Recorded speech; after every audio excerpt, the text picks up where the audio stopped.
Hi, this is Scott Garibay, and today I want to talk about the question, who are the first responders today? I think this is an interesting question because I think, there's just no question. I think the pandemic just flipped our world. It turned everything upside down. And right now, and during 2020, it was 180 degrees. Like the world was fully upside down.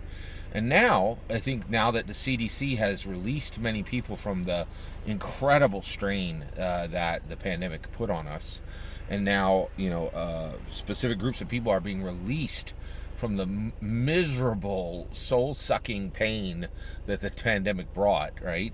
The CDC is saying, hey, these back-breaking limitations that you had before, you're freed from them if X is true, right, for you.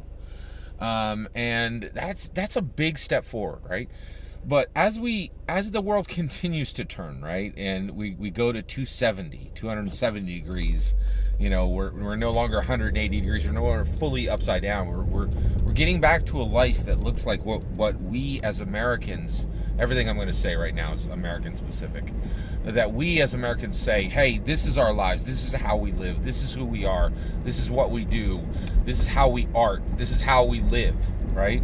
As we return to that, there's this question now of who are our first responders, right?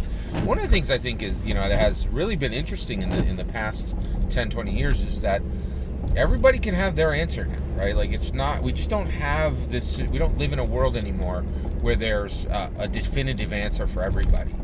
And one of the things that's really become incredibly interesting is when you ask the question, who are the first responders today? I think the answer is shockingly interesting and very different than it was even a year and a half ago. So who is and who isn't, right? Let's tackle a little bit who isn't, right? So I think traditionally, when you talk about first responders, this was a very, very clear answer.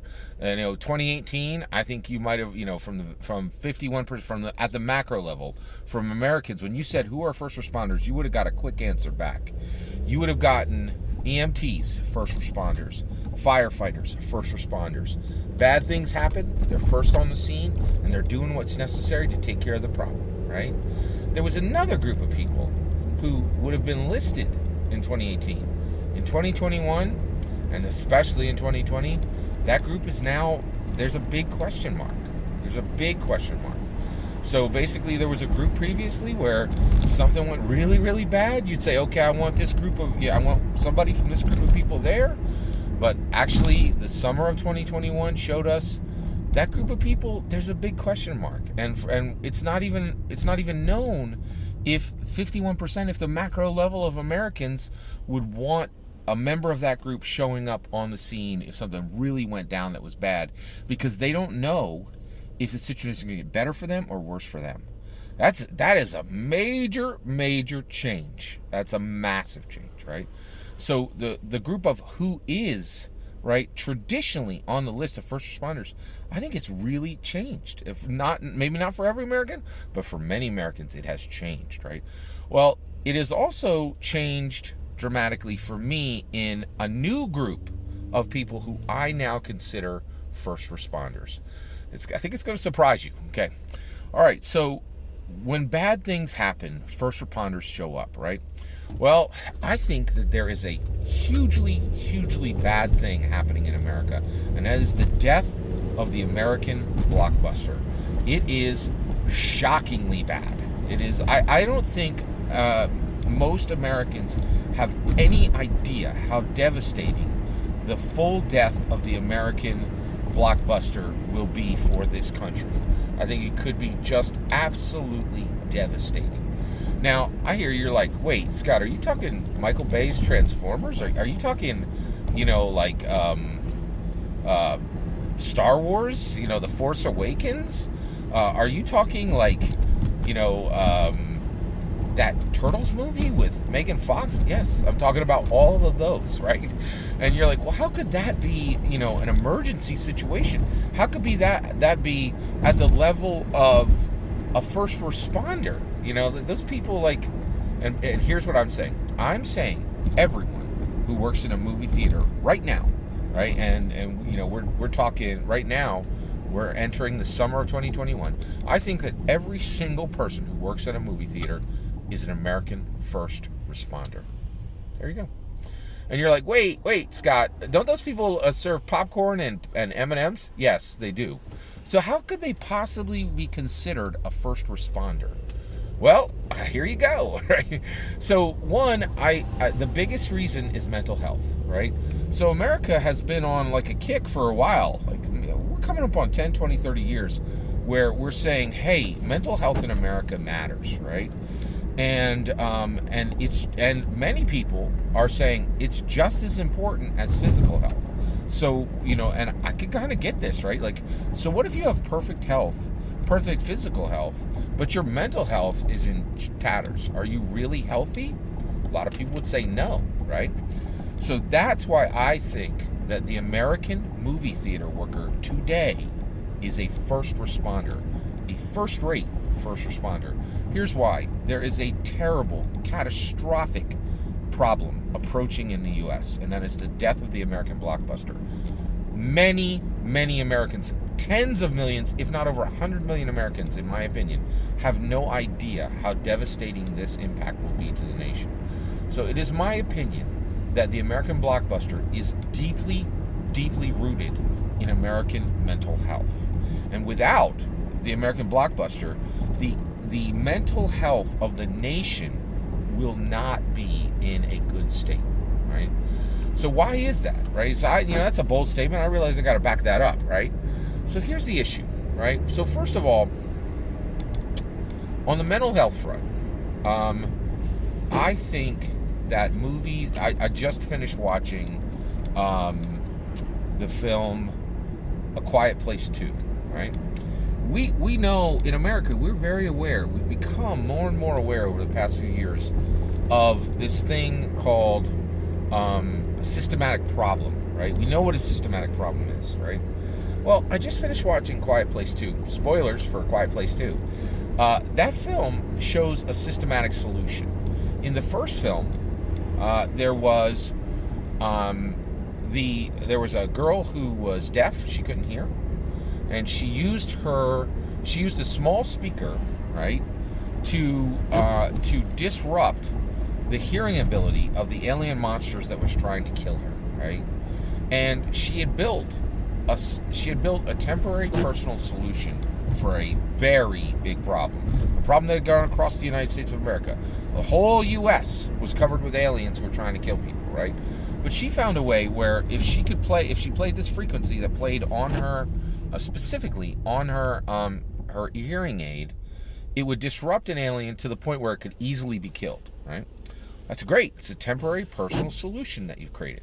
Well, in A Quiet Place 2, fantastic film, by the way, 5 out of 5 stars, right? What she did was she took her temporary personal solution and she created a systematic solution.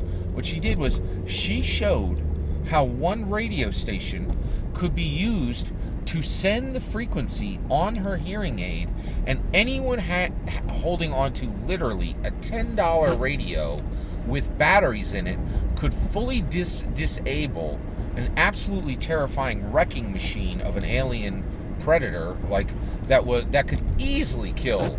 They had shown this throughout the film, that one Hale alien could easily kill 20 Hale humans without any difficulty, right? But with a $10 radio and a set of double A's, you became the predator. The human became the predator. It was a systematic solution.